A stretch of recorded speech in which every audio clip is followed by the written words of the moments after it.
বাংলাদেশের প্রায় প্রতিটা গ্রামেরই সম্ভবত এই অবস্থা। অর্থাৎ আমাদের মসজিদগুলোতে যদি ফজর ব্যতীত অন্য ওয়াক্তে, যেমন জোহর, আসর, মাগরিব, এশা, এই ওয়াক্তগুলোতে 20 জন, 40 জন, 50 জন মুসল্লি হয়, তাহলে ফজরে দেখা যায় 2 জন, 4 জন, খুব বেশি হলে 10 জন।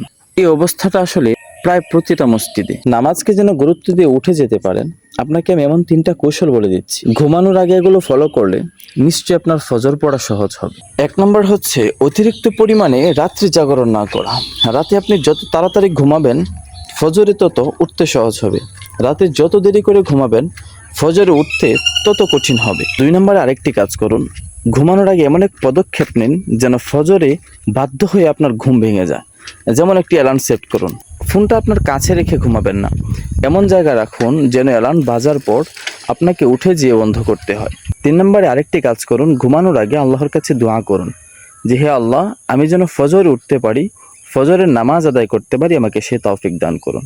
এই 3টি পদক্ষেপ নিয়ে ঘুমালে নিশ্চয়ই ফজরে ঘুম ভেঙে যাবে।